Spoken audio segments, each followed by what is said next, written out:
guys, it's Reagan and welcome to the start of another reading vlog. And I'm very excited about this vlog because one, I'm back in America. I'm excited to get back into my reading routine and just read all of the pages, if you know what I mean. And I decided for this vlog to pick up a book I feel like could potentially really jumpstart my reading because it's super viral right now. And so many people describe it as like unput-downable, which I feel like is just what the doctor ordered. So without further ado, let's chat about the book I hope to read and just in general, get reading. And the book I'm going to be reading the entirety of for this vlog is Empire of Silence by Christopher Ruccio. I feel like I've just been seeing this book everywhere. Everyone seemingly is reading this right now and loving it, so I'm excited to see if it's worth the hype. This is like a space opera story centering a main character who is morally gray and kind of like notorious within the galaxy. And I think throughout this book, we begin to understand him as a character, his past, and sort of see how the story all comes together. Some people have been lauding this kind of like, this is gonna be like the new big sci-fi book on the internet, kind of similar to Red Rising. As someone who didn't love Red Rising, I'm hoping that I'm gonna have better luck with this book. Nevertheless, it is, I wanna say about 600 pages, and I'm just looking to be like entertained and having my mind blown. I have been reading The Assassin's Fate by Robin Hobb again, and I am about 60% of the way through this book, and it is destroying me on all fronts. Like, I am terrified to finish this book because I just emotionally don't think I am going to be able to handle it. I'm kind of describing it as a Little Life fantasy edition. So I'm looking to maybe read a bit more of this week, but more so have a little bit of a break, build back up some mental fortitude. Hey, look, I'm matching with this book. And just in general, have a good time, read this, and share my thoughts and feelings with you guys because I've just been so curious about this. So like, let's read it together. Matilda is also very curious about this book. She is settled in for a big reading session herself. Isn't that right, Millie? Exactly.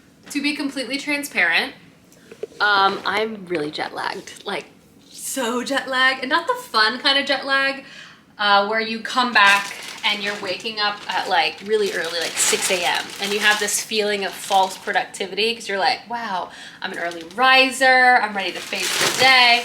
No, I'm just jet lagged where I'm just tired all day and can't sleep at night. But it's fine. It's fine. It's getting easier and easier, but that was my lead-in to talk about the cup of coffee I'm about to pour myself. And I'm honestly just gonna go sit down right now, faux fireplace it up, and start this book, because I feel like reading. So we're gonna read.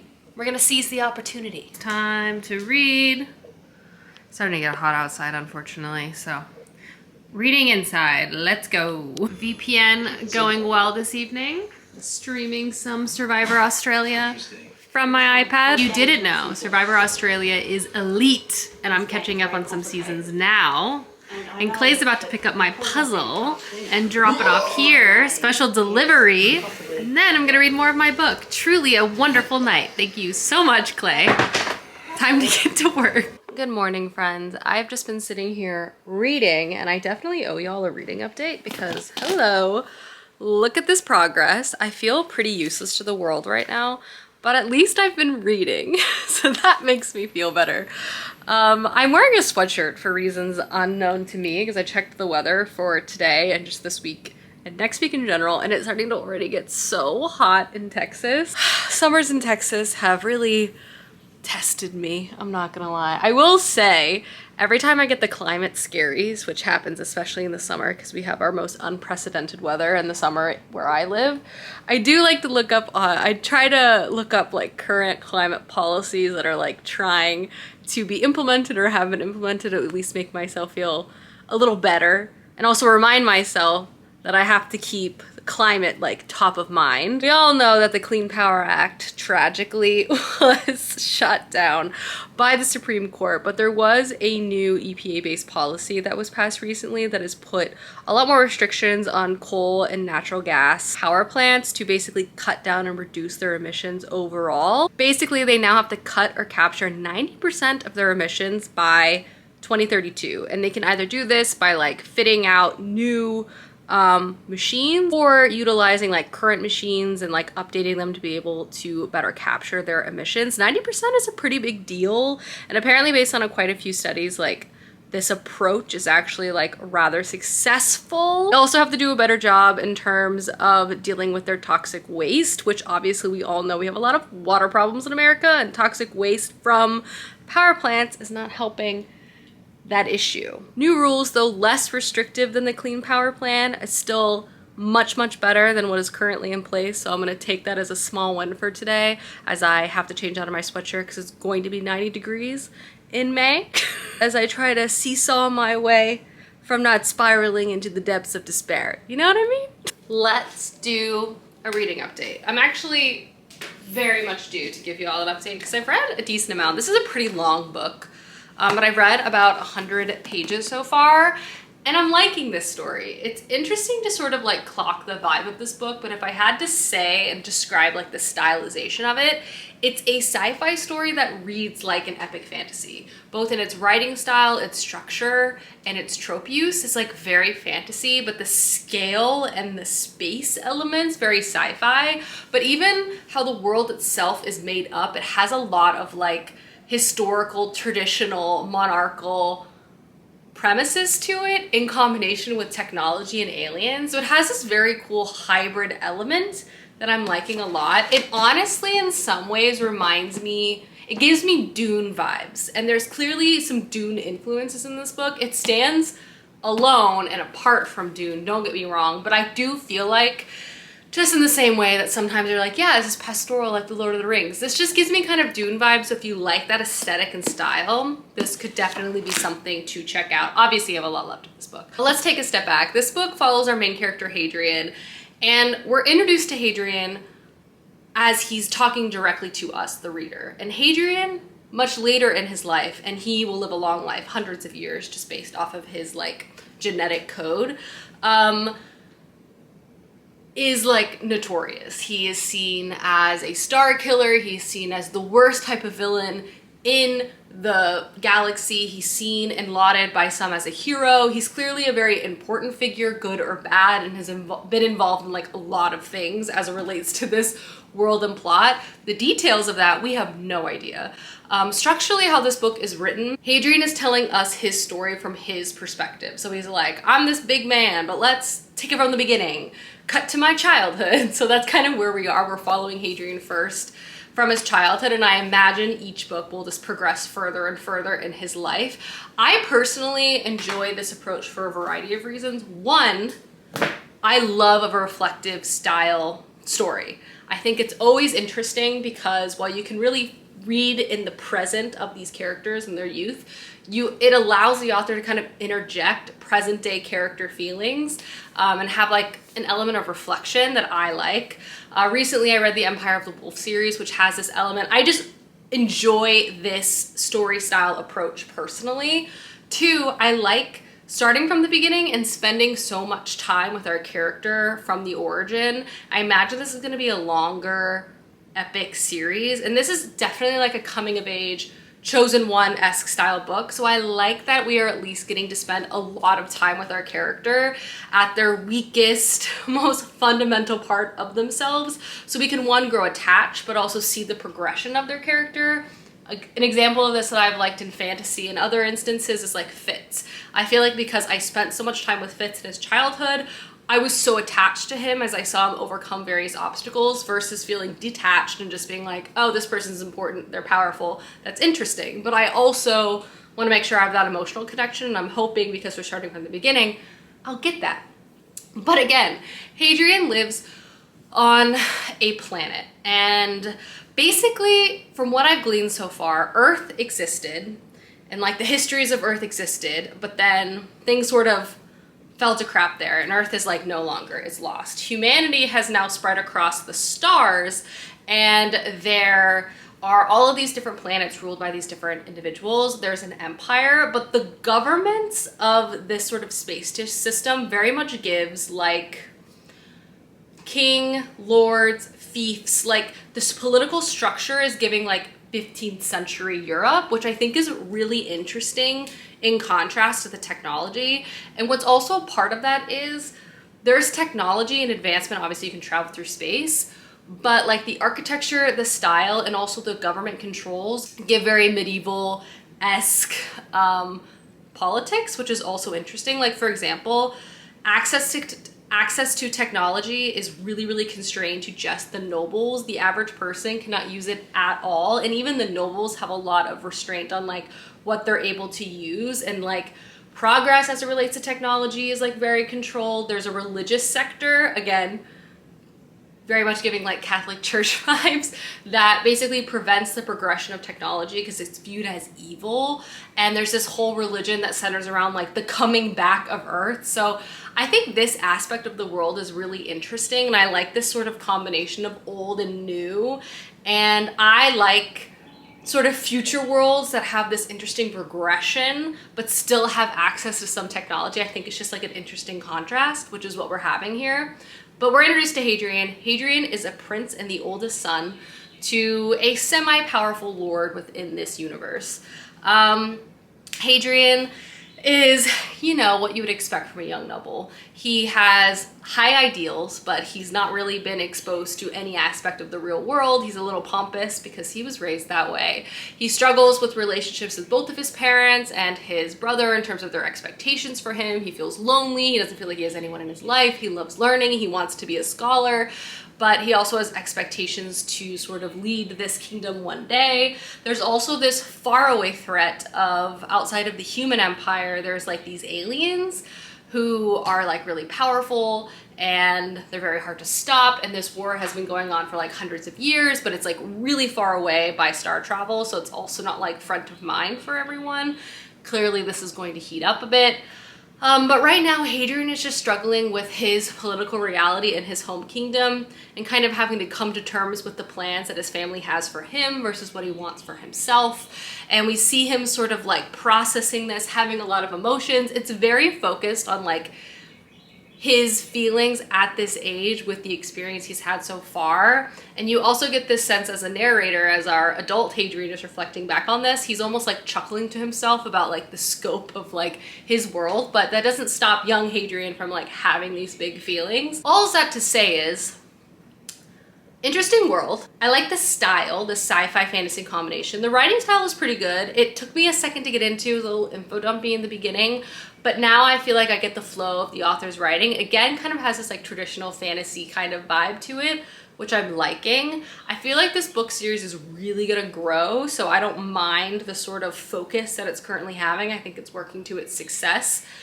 And I'm excited to see more of this empire because right now we've only really been on one planet. Very austere. Again, it kind of gives me Dune vibes in some ways, but in ways that I like. So yeah, I don't know, 100 pages in so far. I'm liking it. I'm curious to see where Hadrian is going to take us next. He's lost, he's confused, he doesn't want to follow the expectations of his family. A classic setup. So we'll see where we go from here. It's pulled me in. I read it kind of slowly because there's a lot of detail, but I'm also really enjoying it, so that's good. And yeah, that's my first update. So far so good. You know? Back in America means back with my hyperfixation sandwich. Obviously, the grind must continue. So you have been charging. I finished work, and so I've been reading. I've read 160 pages of this book so far, so I definitely feel like I'm making some progress, and I'm liking this. I feel pretty pulled in. I'm liking a number of things. First, the writing style. I feel like I have been reading some fantasy novels recently that I've been liking, but like maybe the writing style or the world building has felt like a little bit clunky. Not to say that those books weren't good, but maybe like just the writing style or the flow of the story just left me wanting like a little bit more. This book, I'm actually really enjoying the writing style. There's a distant quality to it, and I am just really in one character's head, so I can't say like how side characters would really feel to me at this point, or kind of the emotional connection between characters, because it's really been like a solo journey so far with Hadrian.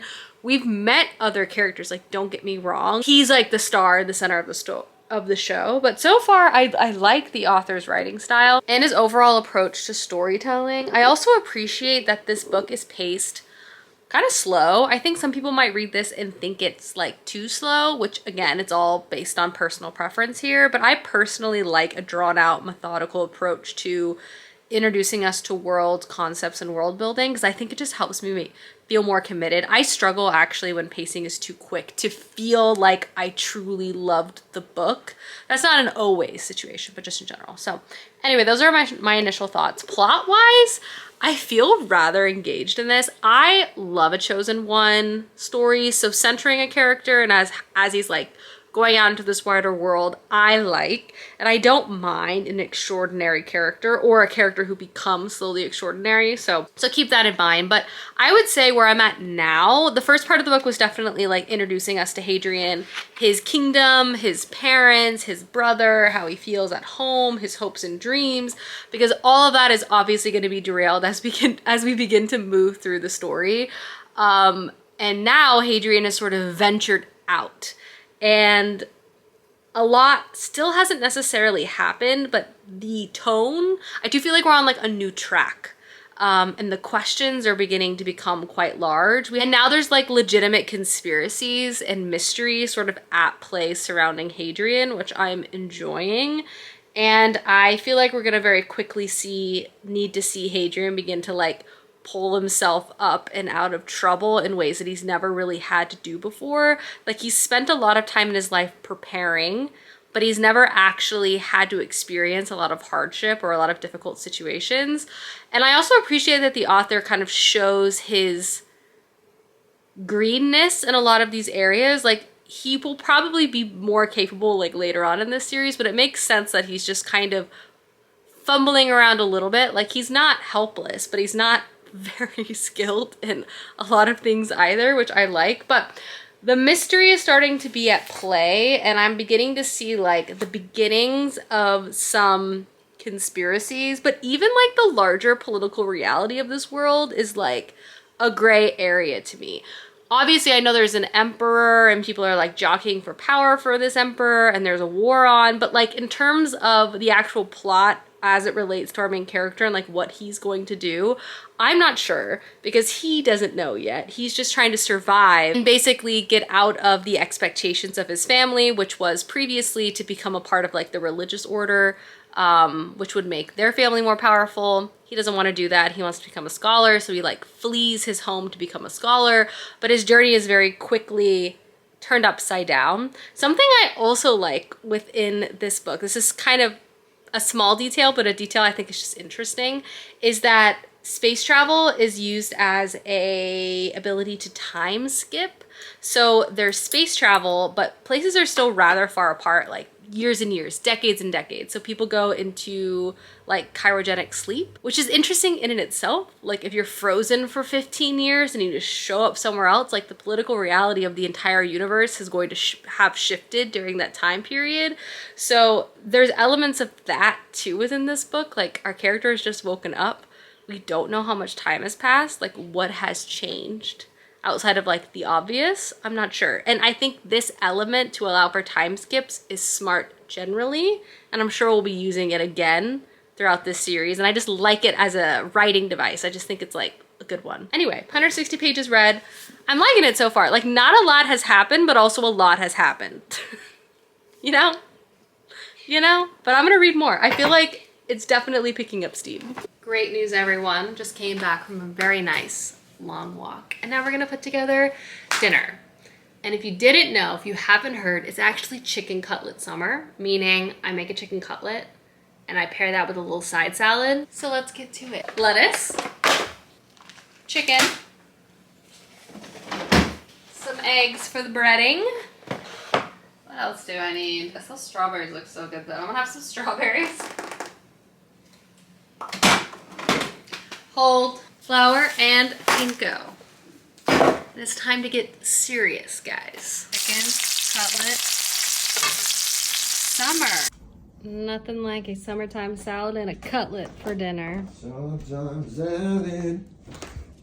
Exactly. It's absolutely pouring outside. You guys know what that means. Ideal reading weather. I sped through my work today because I knew it was gonna be really rainy in the afternoon and the evening.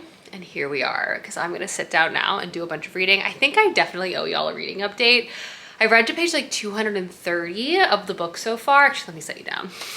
And honestly, I'm liking it quite a bit. I still feel like I would say I'm in Act 1, which is the introduction to our character and his prequel stories, like the things that make him who he is. For when we get to like the meaty political stuff, we understand his motivations. We had his childhood, now we have this period of like him having to survive by himself on the streets, being a thief, like living an entirely different world than what we first encountered him in. And it's interesting. Again, slowly plotting in its pace, but it's also allowed us to kind of understand more about the world and the empire and how these different planets work, and also how humanity kind of like spread themselves across the stars, and also the colonial interests. The author continues to do this sort of medieval European inspired vibe mixed with sci-fi, which I'm liking. There's a religious group, as I've already mentioned, that has a lot of power, and they kind of function a lot in the universe, kind of like the Crusades, like going from planet to planet to planet. Being a knight with the goal of like taking over to like save and spread their word of God to like, you know, prevent things from falling apart, but also using them as a guise to like take control of things and have power and wealth and money and influence. It's good stuff. 230 pages in, like definitely still in the intro part, but we're just kind of in the next stage of like learning about his like early adulthood now. And it's interesting. And I feel like it's growing on itself quite well. It's raining hard. Oh, I love it. Hello, we be reading out here. Look at that, almost halfway through this book. And I have a little bit of a criticism. I'm still liking this and I'm reading it. You know, I'm enjoying it. I'm reading it pretty quickly. But one thing I will say, something I feel like this book is missing, is side characters. It's weird because in one part, the author is taking his time with pacing, but at the same time, some of the things he's introducing could like literally be an entire book as well. Because our main character's life is really long. He's gonna live hundreds of years. So we're reading through like distinct and important chapters of his life at this point that like help to make up his like moral foundation and like who he is as a person for when we eventually get to like the main political reality of this story. But because of that, it at times feels like we're kind of speed running these things. Like we're spending a lot of time with this character and his thoughts and his life, and I feel like I understand him. But from a side character point of view, like people are kind of coming in and out of the story quickly in a way where like they don't feel super distinct to me. Because like obviously we have the chapter when he was growing up in a castle with a complex father and like a strained relationship with his brother. Then we have the chapter where he's a street urchin and then he's a thief. Then we have the chapter where now he's fighting as a gladiator in the Colosseum, and he's surrounded by people. Like he has a companion when he's a street urchin that teaches him something emotionally and feels connection and then tragedy or whatever, and then he makes friends and comrades in the Colosseum. But like all three of these chapters could be their own books in a way, like in theory. And so while I don't necessarily feel like the plot aspect of it is belabored, it makes sense in the way that like the narrator is our main character telling us the stories of his life. So he's just kind of like focusing on like key moments of his life. So it's building his character, but the side characters feel flimsy that sort of surround him. Like they're kind of coming in and out. And it's hard for me to sort of buy into the emotional impact that these distinct moments in his life are supposed to have on him. And in that way, they sort of feel like they're falling short because they're supposed to be leaving an emotional impact.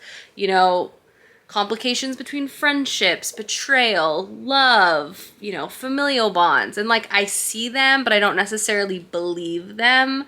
And I think it's kind of a product of like, oddly, the pacing is slow, but at the same time, you could also describe it as like the amount that the author is like packing in for a backstory for this character is also like a lot, you know? Because we're getting a lot of detail, but because we're almost getting this much detail, it's like not enough detail because it kind of just feels like a bunch of like almost mini short stories. And I think because it has this sort of reflective quality to it, I'm not entirely in his like emotions in the moment. You know what I mean? And we don't get a lot of scenes where he's like connecting with characters. Like there's characters there, but am I making sense? The side character aspect of this book is like kind of weak. Like the characters that are surrounding this character, kind of weak. It's kind of like a one-man show, but I think it would benefit from having some side characters. And that's kind of, those are my thoughts, you know? And I think it makes some aspects of the book kind of drag, because I'm kind of like, okay, can we get to the meat of this? Because I don't care about this conversation right now. But anyway, there we go. Dinner is served. A little spicy vodka pasta, some broccoli. And we're gonna go watch some reality TV. And then I will get back to reading. Matilda absolutely posted up on the beanbag. She's still a beanbag girl living in a beanbag world. And I took a little hiatus from puzzling, but I feel like I'm back. I started this puzzle and then took like a month off, but I've done that little macaron dish, macarons, Macarona.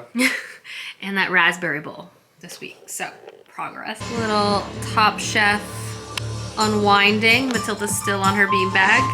And then I'm gonna go back to reading. Hello everyone, happy Friday. You know what time it is. It's time for an afternoon coffee. Are you gonna have some afternoon coffee? Yeah. Good for you. Thank you. Hopefully I don't disassociate. But it is well into the afternoon. I have just been working, but I had some appointments this morning. I had to go to the dentist, which I hate to do, but it went well. I went to the post office, went to the seamstress. I was all over the place. I was driving. I'm back. I'm gonna caffeinate, and I'm gonna sit down and do some more reading of the book I've been featuring in this vlog, which the name is completely escaping me. Empire of Silence, which I have been liking. It's still kind of like sitting in a 4-star read for me, but like I'm intrigued and I'm impressed about what I've read so far. But like so far it's not like the best book I've ever read, but it's also one that I can see why it's popular and I'm also liking it. So like only positive things to say. So we have the coffee. We're gonna go sit now and do some reading. And then I think for dinner tonight, we're gonna order pizza. And I can't wait. I've been looking forward to ordering pizza all week. Maybe watch a movie, watch Suzume. Clay and I've been wanting to watch that for months. So I think that might be the plan.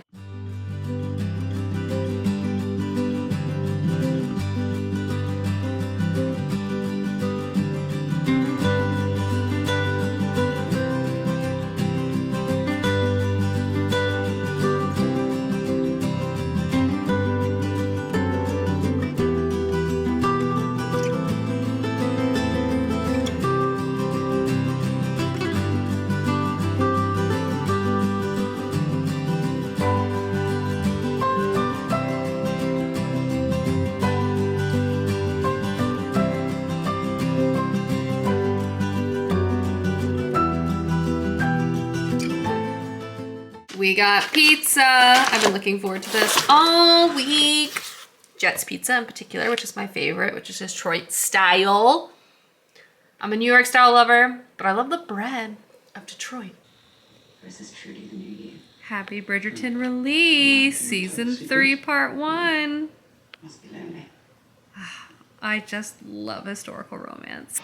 Matilda absolutely thriving in the sun. Alrighty, Bridgerton season 3 review that no one asked for, but I'm gonna give anyway. I spent the weekend watching the first 4 episodes released for this season. I obviously love Penelope, lots of hype going in, and in general, I just like Bridgerton. I think it's like really entertaining.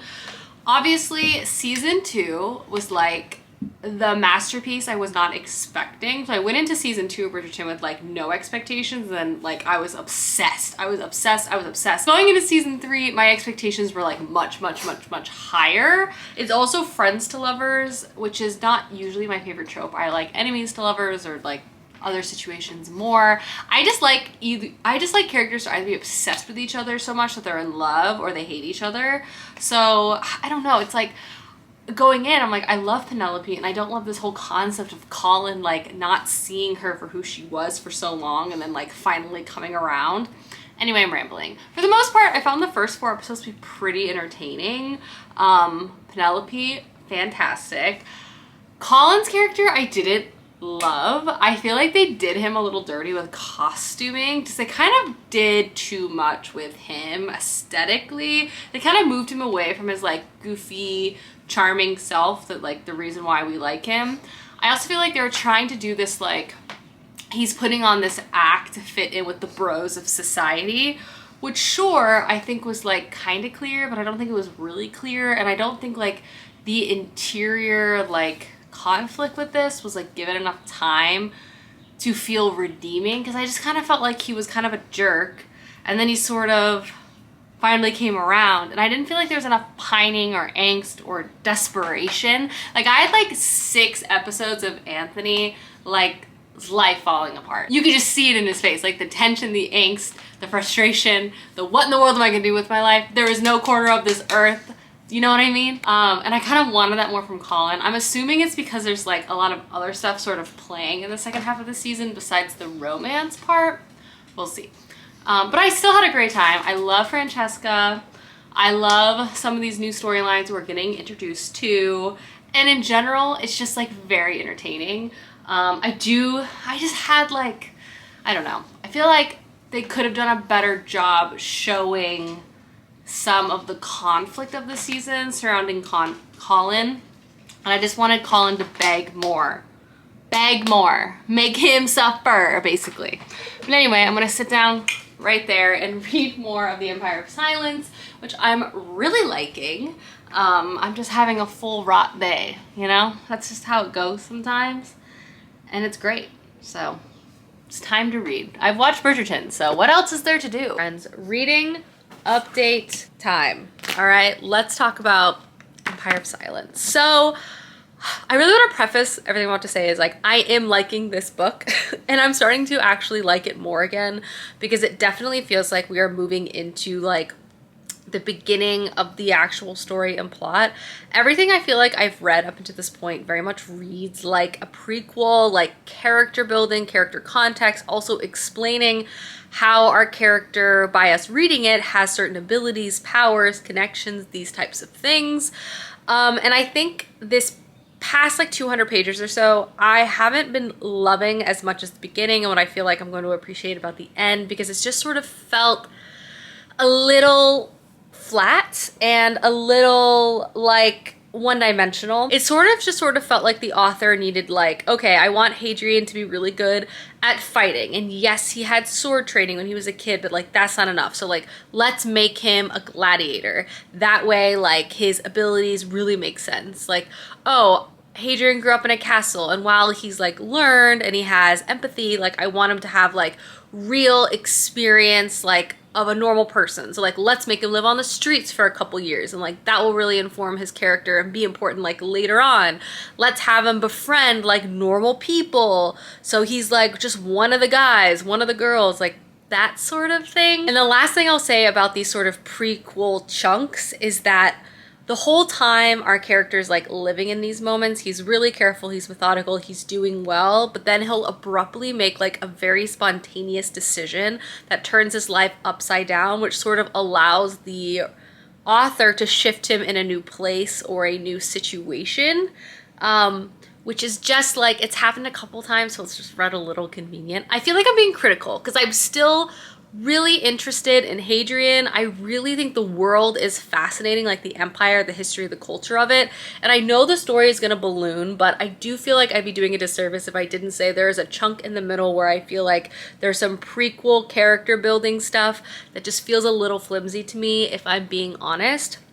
That being said though, I do feel like we're finding our character yet again in a new situation where he has to sort of work his way through. But I do feel like this time, this situation, instead of it feeling like just kind of a montage, it feels like actually the start of what's going to be the building blocks of the rest of the series. Not only him kind of getting back into political court life, but kind of learning more about the history and the mystery of the past of a lot of these worlds in terms of civilization, of who came before, and then obviously him kind of dusting off the rust of like having to maneuver the court and the political reality of this world, which is inherently interesting. Hadrian is likable, and I'm just curious to see like where this book is going to go because it's still unclear. I feel like I'm starting to see the pictures. Like obviously it has to do with this like alien race, which they've been at war with for a long time, and his involvement in this sort of conflict.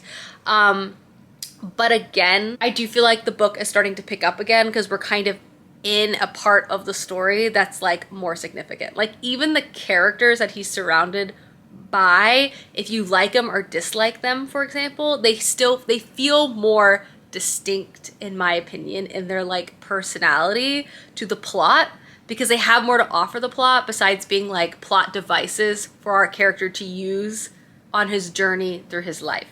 You know what I mean? So like it's getting good again, and I'm not trying to be negative because I actually do like this book, but I just want to be like straightforward in my thoughts and feelings. Like give me more political drama, and I think we're gonna get it. In particular, the Chantry, which is the religious order of this world, is the part I'm most fascinated by. I think it's so interesting, and the reflective style is also beginning to work again. So like we're heading into positive places again. Politics are there, and I like the sort of focus on history, the archaeological, anthropological aspect of this world. Like we're getting more information, which I'm liking, and I like it a lot. The thing I do like that the author's doing is that Hadrian is supposed to be in this book young, like even if he's like in his mid-20s, because the scope of his life is so young, like long, he's kind of in like the beginning stages of his life, so he's kind of an idiot. Like he's like good at things, but also he'll make, I don't know, like he has grand ideals. He'll make rash decisions for others that maybe those people didn't want him to do those things. And like, I appreciate that people don't necessarily just love Hadrian everywhere he goes. Like even people he thought were his friends, like if he's making grand and huge decisions on behalf of other people and then involving people in those decisions without their consent, I like that characters have no fear in being like, what are you doing, man? Like, I didn't ask you to do this. I'm not gonna like I'm not gonna hold your hand through this because you decided this is what we should do. And a lot of learning lessons for Hadrian in this book. Definitely. Whoop, look at this progress. She is a reading machine, all right? A reading machine. And today's delicious lunch is burrata toast with little side salad. Little side salad is my current side of choice, I guess, but I'm gonna go eat this. Hi guys, and welcome to the end of the vlog the same day I just properly got dressed. Matilda's here. I think you can see her in the corner. But I have officially finished The Empire of Silence. This book obviously has so much hype, and I'm happy to say I did enjoy this book overall. I wouldn't say it was a perfect read for me, but I do feel like there's a lot of potential. And knowing how long this series is, I definitely feel like the author's giving this series a lot of space to really develop a lot of different things. And book one, as I've said a couple times in this video, felt more like a prequel more than anything else, which is fine because I do feel like ultimately it's going to be that book that gives us a lot of context, and maybe upon a reread, like after I've read all the other books, like going back to this, we'll have a different experience. Last time I checked in with y'all, I was kind of entering into the final sequence, and I'm happy to report that the end game aspect of this book was very intense and it escalated pretty quickly. So much of the story is introducing us to the concept of this world, the political reality, kind of how things maneuver and work, the different groups of people from the empire, but there's also like other governments that exist within their own solar systems nearby, and then obviously the arch nemesis of the empire from an alien point of view. The strength of this book, I would say, is definitely the concept and the world. I find it to be really interesting. I really loved learning about how the empire works, seeing different people maneuver within the political structure, and just its different influences within a sci-fi world I thought worked quite well. And you definitely began to see all of these forces especially escalate at the end of this first book, and kind of where it left off. I'm curious to see where the story is going to take us next, because it's definitely like This book was really like Hadrian on his home planet, Hadrian finding himself, gaining skills, gaining friends, putting himself in perilous situations, forming his moral compass and his moral fiber that's going to be tested and put through various scenarios as he takes on what feels like huge scale plot, because like this guy ends like the world, or in some capacity. It seems to be the case. But like not a lot of actual combat or warfare has really been center stage, at least in this first book. So like, I know things are really going to evolve. Now plot-wise, this was more mellow and maybe a little bit slower in the middle. But again, I still definitely enjoyed it. Just under 600 pages. I think I'd give this book like a 4 out of 5 stars. Definitely some strengths, a few weaknesses, and I'm looking forward to checking out the next book within this series. It's also just fun to read something that's so hyped, just to be along for the conversation, if you know what I mean. But I hope you guys enjoyed this video, and I will see you soon with another one soon. Goodbye.